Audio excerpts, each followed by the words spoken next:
Ayan po, nabalaho na naman po tayo. Konti na lang po, makakarating na po tayo sa may checkpoint ng Sundalo.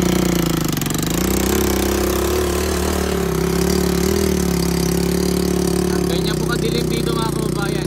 Nandito kami sa Lahar, dito sa Mount Pinatubo. Ilog po yung tinawid natin mga kababayan. Pinagkukunan nila ng mga luya.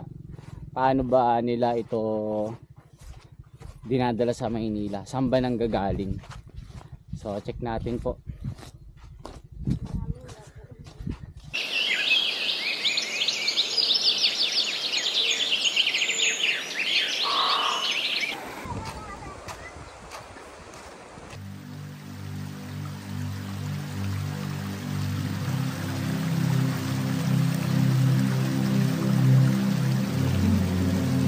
Ayan mga kababayan, makikita po natin na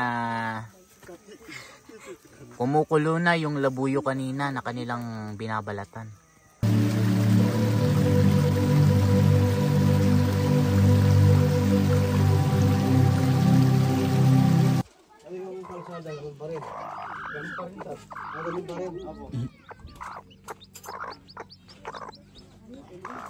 May inakay na siya oh. Hahaha, may inakay na maliit oh. Chinese chicken, ang liit. Yan oh. Hahaha, bagong pisa. Ang dami niyang itlog oh.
Dito sa Lahar mga kababayan.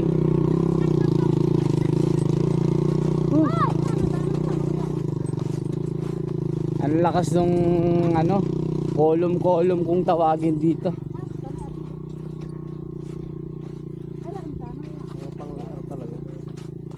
Yan talaga yung ano dito, yung sasakyan dito sa Mount Pinatubo mga kababayan. Tayo aakyat sa pinagkukunan nila ng mga luya. Paano ba nila ito dinadala sa Maynila? Saan ba nang gagaling? So check natin po.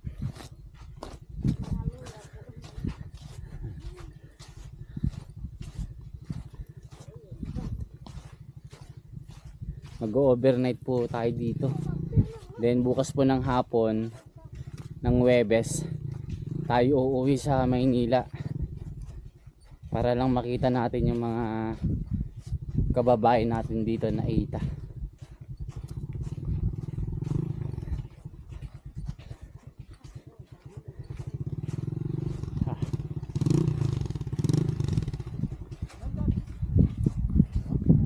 Ayan, itong nakikita nyo dito mga kababayan, ito na yung galing sa Mount Pinatubo na tubig. Ayan, maririnig nyo po. Kaya pataas ang pataas yung ano dito.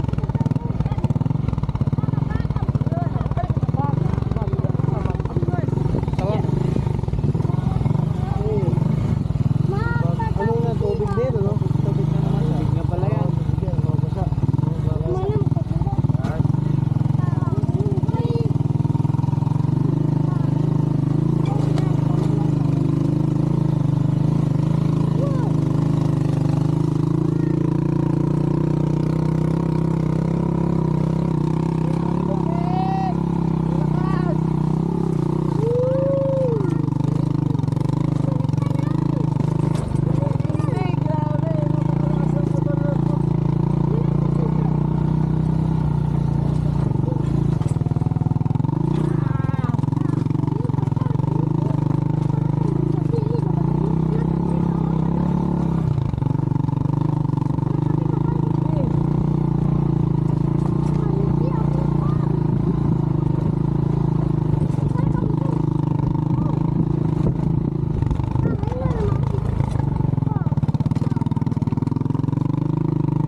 Balahon na naman yung ating sasakyan.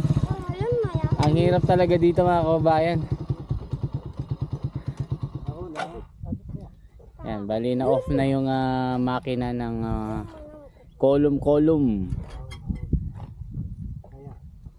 Yan yung mode of transportation po dito. Kung wala kayong 4x4, ito yung ginagamit nila dito. Yan, umusok na oh. Yan, pinausok na parang ano, parang Ducati. Ano mo? Pakihatak nga dyan, sir. Kuya, ano mga?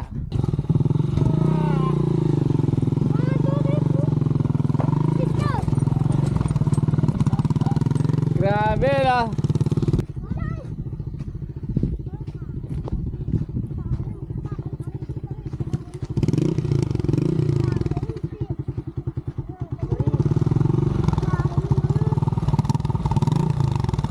Magandang araw mga kababayan. Ito po, nandito na po tayo sa malapit sa Mount Pinatubo kung saan sila nanay yung nakita natin sa monumento na nagbebenta ng mga luya, kamote at mga gulay.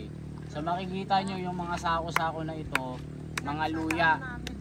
Ito yung galing sa bundok. So ito naka-ready po na iluwas po nila ng Maynila mga kababayan. Ganyan po yung ginagawa nila dito. Napakahirap. Ito, bawat sako na nakikita nyo, ang pamasahe 50. So itong 6 na ito, magkano naman yung mabebenta nyo dyan? Sa expectation nyo, magkano po lahat to? Mayroon ng ano, kung doon na, mayroon ng 2,000. So 2,000 lahat? Hindi po mga ano. Halimbawa sa isang sako po mga 2 maigit okay. O sabi nila mga kababayan, ang Ang expected na mapepera nila sa isang sako ay 2,000. 2,000 mahigit. So, 6 ito. Di meron silang 12,000. Pwede na. Okay. Pwede na. Pero kulang. Kulang pa. Kasi Pambiling bigas, 1,500. marami kayo ano.